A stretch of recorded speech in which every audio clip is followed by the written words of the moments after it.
Encantado se encuentre por acá en esta sesión de hoy, el día 14 de octubre de 2024, víspera de mi cumpleaños, donde vamos a abordar el análisis de los derechos conformadores del debido proceso en Venezuela, vinculado al artículo 49 de nuestra Constitución. Esta clase está dirigida fundamentalmente a mis alumnos de la asignatura Proceso Penal y Garantías del Acusado, dentro de la especialidad en Derechos Humanos de la Facultad de Ciencias Jurídicas y Políticas de la Universidad Central de Venezuela y el público en general. Clases estas que la pueden encontrar también en mi canal YouTube, Ángel Serpa Ponte, a los efectos, eh, a los efectos de quien quiera suscribirse. Aquí tengo, me dice, alejar esta ventana, pero no hallo cómo. A los efectos de quien quiera suscribirse al mismo y encontrar las respuestas vinculadas al ámbito de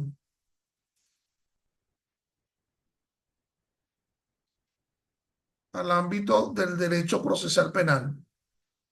Y me está preguntando algo, favor alejar esta ventana de la aplicación compartida y no logro cómo hacerlo. Entonces, bueno, vamos a lo nuestro. Ya se eliminó. Creo que se eliminó. Creo que se eliminó. Hasta ahora hemos venido abordando lo que yo he denominado el debido proceso extensivo, es decir, normas constitucionales distintas al artículo 49 que de alguna forma están vinculadas al proceso. Ya nos hemos referido, hemos ahondado sobre esa norma fuera del artículo 49, y lo cual ya es importante que abordemos lo que yo he concebido como el debido proceso propio, es decir, los derechos conformadores a esa garantía que se denomina debido proceso. Recuerden que el concepto de garantía es el mecanismo de protección de los derechos, el mecanismo a partir del cual se pretende una protección exhaustiva, un restablecimiento de un derecho que se encuentra afectado. Esa garantía del debido proceso en el artículo 49 constitucional está conformada por muchos derechos vinculados a los diferentes numerales, a los 8 numerales de dicho artículo 49. En primer lugar, nos encontramos con el derecho a la defensa en el numeral primero. Estoy tratando ahorita de hacer un elenco digamos, muy abigarrado para luego ir ahondando en especificidades. El derecho a la defensa, el derecho al juez natural, dentro del numeral segundo del artículo 49, el llamado principio de audiencia y el concepto del juez natural, dentro de los numerales 3 y 4 de dicho artículo 49, ese juez conocido, ese juez, la imposibilidad de jueces que se conformen previo a la realización del hecho. También el concepto de el llamado precepto constitucional establecido en el artículo 49, numeral 5 de la propia Constitución, es decir, la no imposición de una declaración coacta por parte del procesado o por parte de algún familiar dentro del cuarto grado de consanguinidad o segundo de afinidad. Luego en el numeral 6 nos encontramos con el principio de legalidad sustantiva, un tanto parecido al llamado principio de tipicidad que se ubica en el primer artículo del Código Penal.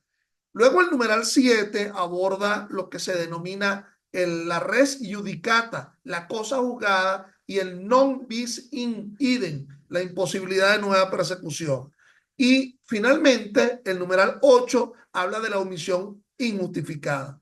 Entonces, fíjense que esto es una noción sistémica. Cada uno, este elenco de derechos conformadores a la garantía del debido proceso en el artículo 49 constitucional, es una relación que se ubica dentro de un sistema que, si quitamos algunos de esos derechos, se desarticula toda esa realidad sistémica y por lo tanto no funcionaría la garantía del debido proceso.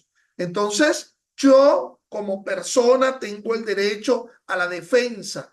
Y ese derecho a la defensa, ¿por qué razón? ¿Cómo se explica? Numeral segundo, porque soy presunto inocente. ¿Y ante quién? Numeral tercero. Fíjate que todo va increciendo dentro de ese artículo 49.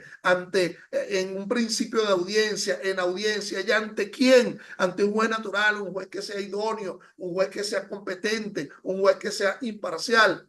¿Y sobre qué base probatoria se podría sustentar eso? Bueno, entre muchas otras, la descrita en el 49.6, la llamada imposibilidad de una declaración forzada, la imposibilidad de una declaración coacta por parte del procesado. ¿Y sobre qué base sustantiva? Entonces ahí está el numeral 6 del artículo 49 constitucional, el llamado principio de legalidad. Si todo lo anterior se hizo mal, numeral 7, tendríamos una cosa juzgada, una res judicata que conduciría a una imposibilidad de nueva persecución. Y si todo lo anterior se hizo mal, entonces en numeral 8 nos encontramos con una omisión injustificada. Como te das cuenta, es una ubicación, digamos, increciendo, es una especie de coreografía bien armada dentro de ese artículo 49, que si de alguna forma descolocamos alguno de esos derechos, entonces la garantía no va a poder surtir su efecto.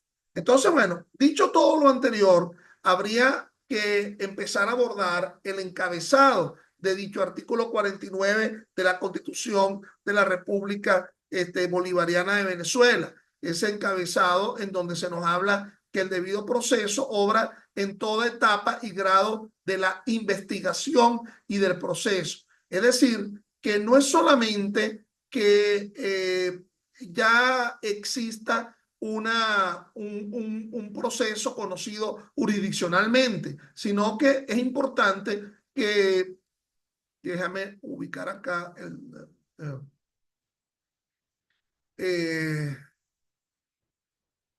sino que es importante que en la etapa de investigación también se respete ese debido proceso. Entonces, no solamente mientras exista un conocimiento jurisdiccional de una causa, es decir, mientras un juez esté conociendo, sino que previamente la labor de investigación, que en el caso del proceso penal venezolano, en los delitos de acción pública, asumiría el Ministerio Público como titular de la acción penal, conforme lo establece el artículo 285, numeral tercero y numeral cuarto.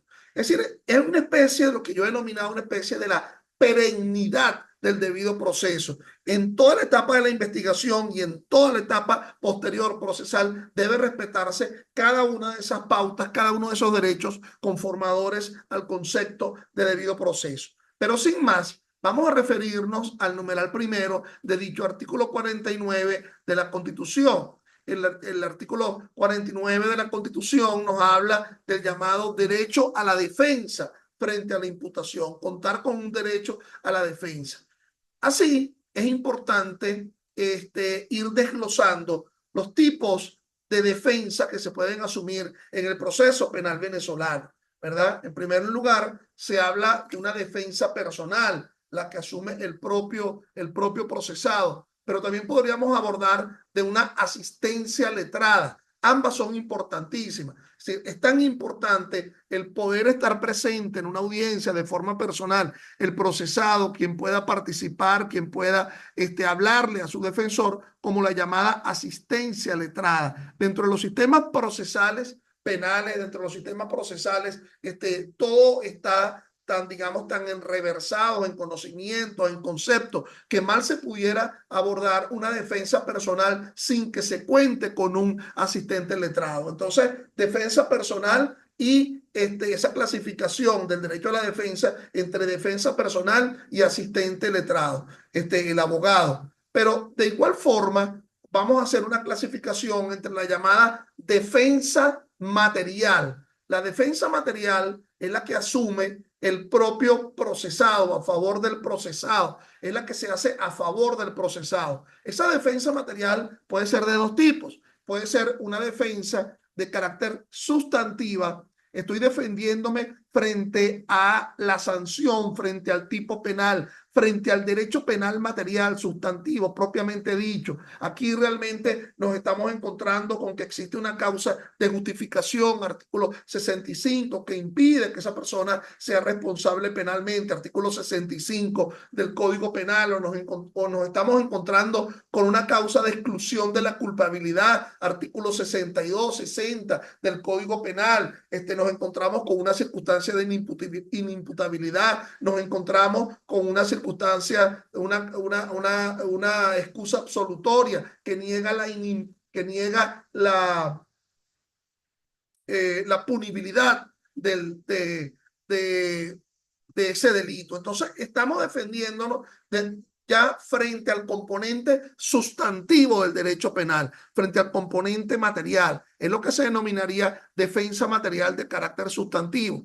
Pero esa defensa material que favorece al procesado también puede ser una defensa material de carácter adjetivo. Estamos cuestionando precisamente es al proceso penal. Estamos cuestionando el ejercicio de la acción, la definición de la competencia o de la jurisdicción en el caso en concreto. Estamos cuestionando, por ejemplo, que ese acusado primero fue acusado y no previamente fue imputado, debiendo haber sido imputado previamente conforme al artículo 126A del Código Orgánico Procesal Penal para que luego pueda ser acusado. Es decir, la imputación es el sustrato material, digamos, es un sustrato formal importante antes de que se dé la acusación. Pero también esa defensa material, la que protege al procesado, que repito, puede ser de carácter sustantiva o puede ser de carácter adjetiva, también se contrapone contra la defensa de los derechos e intereses de las otras partes en el proceso. Es decir, las otras partes, distinto al procesado, ese procesado con su defensa material, también tiene derecho a que se le defiendan sus intereses procesales. El caso más evidente es el caso de la víctima, el cual, conforme al artículo 30 de la Constitución, cuando se habla allí del jus puniendi, se nos dice que es potestad del Poder Público Nacional, es potestad del Estado, de la República, el resarcir o el sancionar frente a la comisión de delitos comunes para la protección de la víctima, es porque esa víctima tiene sus derechos en ese proceso y por lo tanto es como se entiende que esa víctima pueda presentar, por ejemplo, una querella, artículo 297 del Código Orgánico Procesal Penal, a los efectos de abrir los ojos, de impulsar el ejercicio de la acción penal frente a un delito de acción pública. Es como se entiende que esa víctima puede tener el derecho a solicitar diligencias de investigación, como lo establece el artículo 122, numeral 2 del Código Orgánico Procesal Penal, la posibilidad de que la víctima pueda presentar una acusación particular propia por un delito de acción pública, como lo establece el artículo 309 del Código Orgánico Procesal Penal.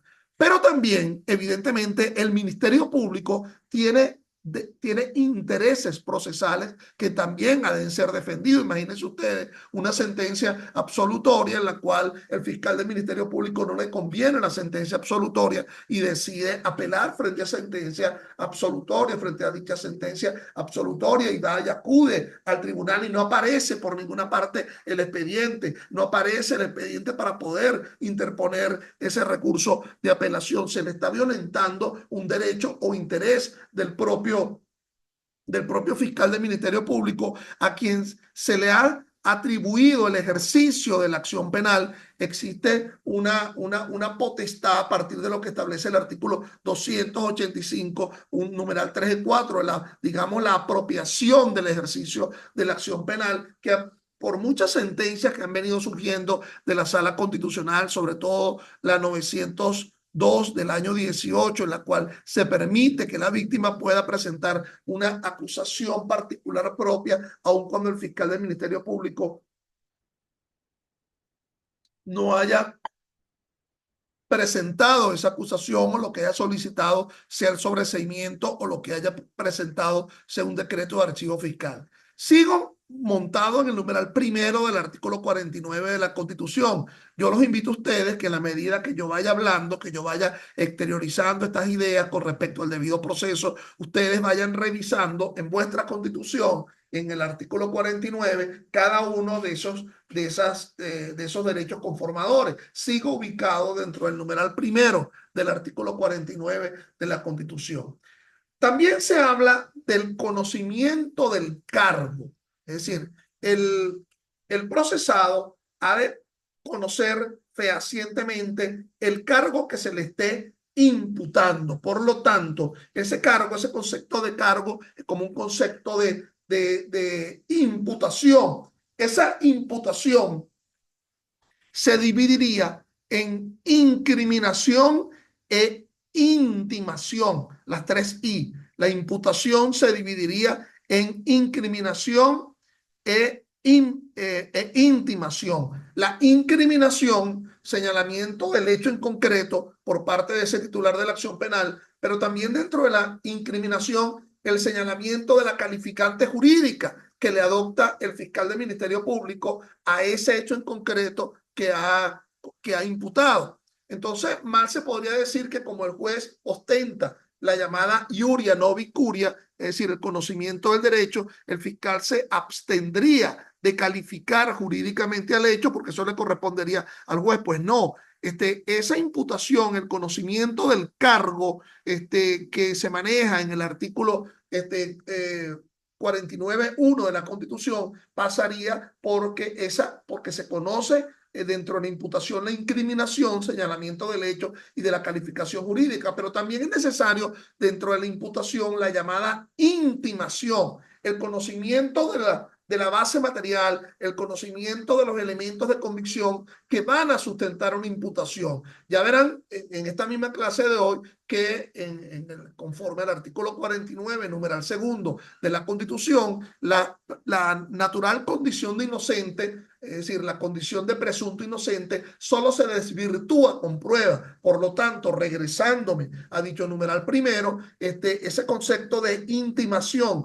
dentro de la imputación pasa porque debo conocer el elemento objetivo, debo conocer el elemento de convicción que sustentaría la imputación. Entonces, aquí pasamos a otro elemento que forma parte de ese derecho a la defensa dentro del numeral primero del artículo 49 y estaríamos hablando del conocimiento oportuno de la prueba, pero también la posibilidad de poder ejercer la prueba de descargo, es decir, yo he debido tener un conocimiento oportuno de la prueba, pero también por parte del titular, que se me haga conocer, que me lo haga conocer el titular de la acción penal, que sería el fiscal del Ministerio Público, pero también ha de permitírseme un ejercicio de las pruebas de descargo. Las que imputa el fiscal del Ministerio Público serían las pruebas de cargo. Las que asume la defensa serían las pruebas de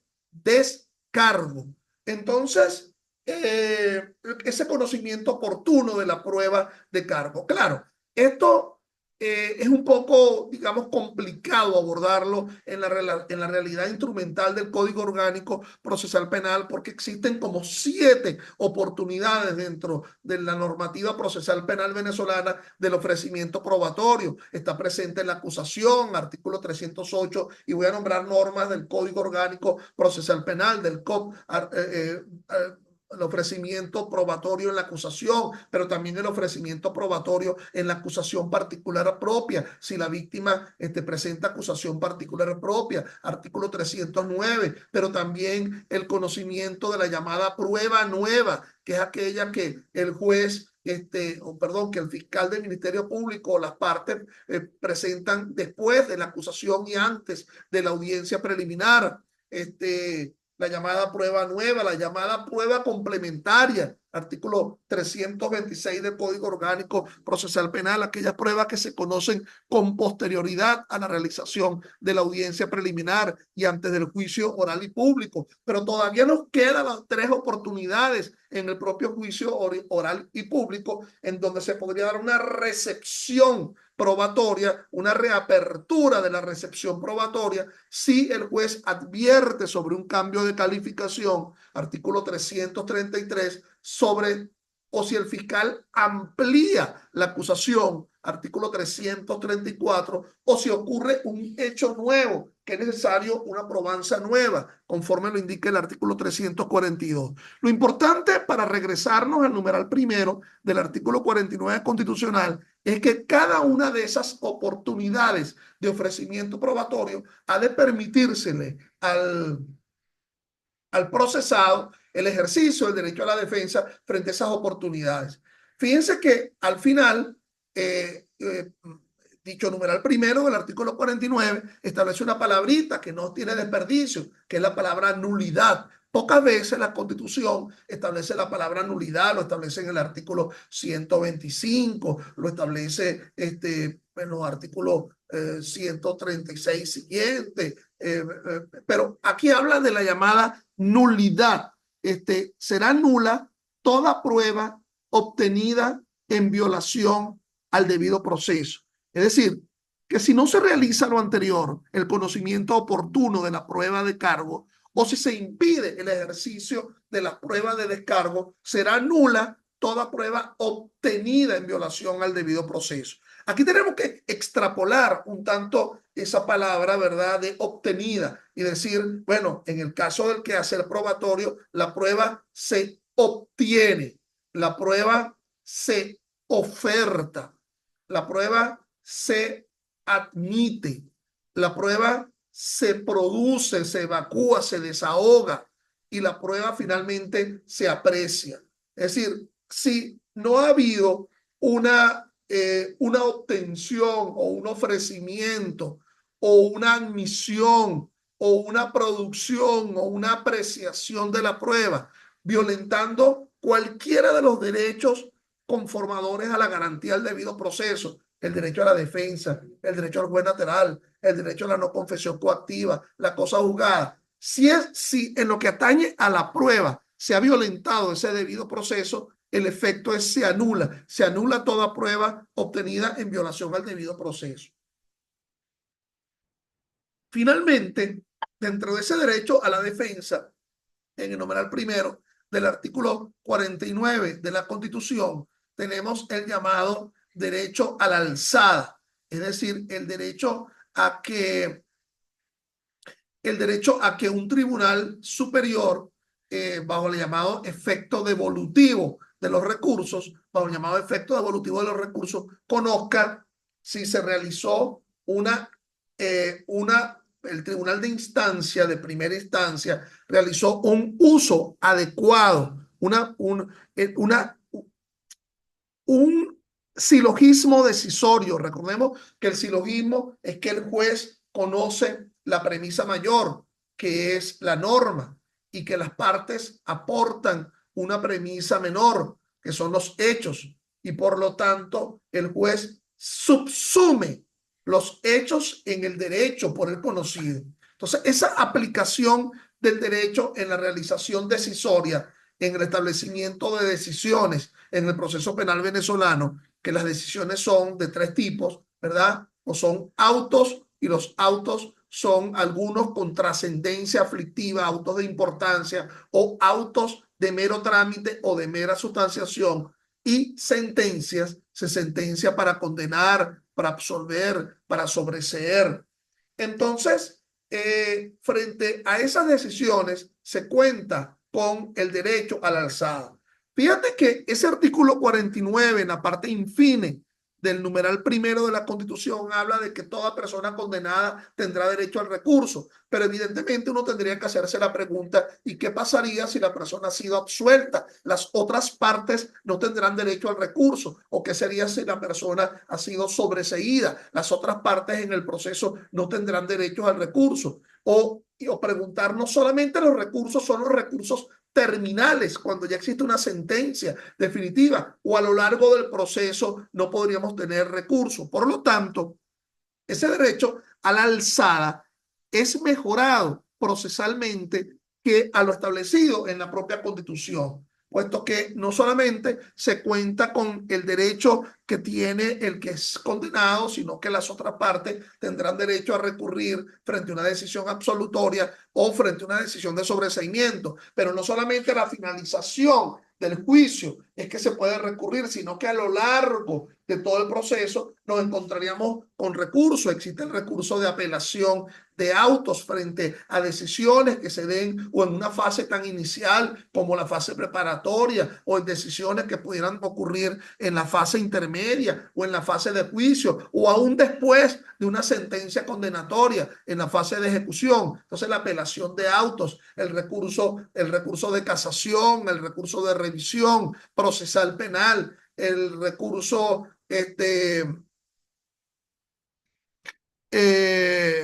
recursos frente a autos de mero trámite o de mera sustanciación, que sería el recurso de revocación. Entonces, todo ello forma parte del llamado derecho a la defensa, porque aquí ya yo no me estaría defendiendo frente a mi contraparte, sino que yo me estaría defendiendo frente al criterio adoptado por un juez en una decisión. Bueno, seguidamente vamos a hablar del numeral segundo del artículo 49 de la Constitución, la llamada presunción de inocencia. La presunción de inocencia en el numeral segundo del artículo 49 de la Constitución. Toda persona se presume inocente mientras no se le pruebe lo contrario. Fíjense que uno se preguntaría, ¿es que solamente implica que es probar lo contrario? Es decir, afirmar que el procesado no realizó el hecho que se les indica o que sencillamente pudo haber realizado el hecho que se les indica, pero existe una causa de justificación. Es decir, lo que les quiero afirmar es que el hecho de que exista la presunción de inocencia no desvirtúa el artículo 24 de la Constitución, que ya hemos hablado en estas clases, ¿verdad? La llamada el indubio pro reo, que ese indubio pro reo puede ser de tres tipos: el indubio de norma sustantiva, la aplicación de la norma que favorezca mucho más al procesado desde un punto de vista sustantivo, o el indubio pro reo adjetivo, la aplicación de la norma adjetiva que más favorezca al reo, o la aplicación de la norma apreciativa de la prueba que mucho más favorezca al reo. No quiero decir que con ello el reo no haya participado del hecho, pero que existe, por ejemplo, una causa de exclusión de la culpa, una causa de exclusión de la culpabilidad o una causa de justificación, o existe una excusa absolutoria que le niega responsabilidad penal a quien haya intervenido de alguna forma en el hecho. Nótese que se habla de que toda persona se presume inocente mientras no se le pruebe lo contrario, en el sentido que la desvirtuación de la natural condición de inocente siempre será con prueba, pero evidentemente será con prueba y con alegatos, porque ¿de qué te bastaría tú tener un cúmulo probatorio importantísimo, ¿verdad? Si no sabes alegarlo, si no sabes hilvanarlo, pero de igual forma sería muy malo que tú alegues, ¿verdad? Tengas planteamiento, pero que no tenga un sustento material. Cuando el artículo 13 del Código Orgánico Procesal Penal nos habla de las vías jurídicas, de la verdad material, la verdad material es la que se reconstruye con prueba. Esa prueba que va a sustentar el aspecto objetivo del delito, la causación, la relación de causa-efecto que ha conducido a un determinado perjuicio, pero también va a demostrar el aspecto subjetivo del delito, que sería la culpabilidad. Algo así como la teoría psicologista de la culpabilidad nos hablaba del nexo psíquico que se establece entre el autor y el hecho, si lo está realizando con dolo o si lo está realizando con culpa por vía de la negligencia, impericia o imprudencia. Pero también ha de demostrar la prueba la atribuibilidad, es decir, que se le atribuya a esa persona que ostenta la condición de procesado la realización del hecho que ha conducido a un injusto, que ha conducido a un perjuicio, ubicado en una norma jurídico penal. Entonces, vamos ahora a pasar al numeral tercero del artículo 49 de la Constitución. Ese numeral tercero del artículo 49 de la Constitución empieza a hablarnos con el llamado derecho a la audiencia, es decir, el derecho al conocimiento en audiencia de un alegato. Pero previamente vamos a hacerle un recorrido al derecho a la defensa a partir de jurisprudencia. Por ejemplo, esta jurisprudencia, la 1459, la sentencia 1459 del 12/7/2001 de la Sala Político-Administrativa, que se define el derecho a la defensa como el derecho a ser oído, puesto que no podría hablarse de defensa alguna si no cuenta con esa posibilidad. El derecho a ser notificado de la decisión a los efectos de que le sea posible al particular presentar los alegatos que en su defensa pueda aportar al procedimiento, más aún si se trata de un procedimiento que ha sido iniciado de oficio. El derecho a tener acceso al expediente, justamente con el propósito de examinar en cualquier estado del procedimiento las actas que lo componen, de tal manera que con ello puede el particular obtener un real seguimiento de lo que acontece en su expediente. Asimismo, se ha sostenido doctrinariamente que la defensa tiene lugar cuando él puede presentar pruebas los cuales permitan desvirtuar los alegatos ofrecidos en su contra y finalmente con una gran connotación. Entonces, fíjense que volviendo al numeral tercero del artículo 49 de la Constitución, se nos dice: toda persona tiene derecho a ser oída en cualquier clase de proceso con las debidas garantías y dentro del plazo razonable determinado legalmente, coma, por un tribunal competente, independiente e imparcial establecido con anterioridad. Es decir, quien va a escuchar el derecho a la audiencia, el principio de audiencia, va a ser ese tribunal competente. Pero nótese que el tema de los plazos, términos y lapsos los determina el legislador. El legislador determina los términos, plazos y lapsos dentro de los cuales el juez fija sus actos procesales. Los términos, plazos y lapsos son de origen legislativo, es decir, forma un concepto de orden público, dentro de los cuales, repito, el juez ubica, el juez fija la realización de determinados actos procesales. Ese principio de audiencia en el cual todos han de estar presentes en el momento de que los escucha el juez, de alguna forma ha venido siendo morigerado cuando uno observa normas como el artículo 310 del Código Orgánico Procesal Penal, que nos habla del llamado enjuiciamiento en ausencia, es decir, cuando el procesado se asume como contumaz, como prófugo, como rebelde, que no quiere asistir al proceso, y sin embargo se puede realizar la audiencia sin la presencia de ese procesado, lo cual lo repite el artículo 327 del Código Orgánico Procesal Penal, que de nuevo, ante la circunstancia de que ese procesado asume una actitud contumaz, rebelde o prófuga, se puede realizar la audiencia de juicio, no con su presencia, pero sí con la presencia de su defensor. En la sesión de hoy, la que viene inmediatamente después de esta, que por favor se incorporan con las mismas coordenadas con las cuales llegaron a esta, vamos a seguir ahondando en los otros derechos conformadores a la garantía al debido proceso. Entonces nos vemos en la sesión de inmediato.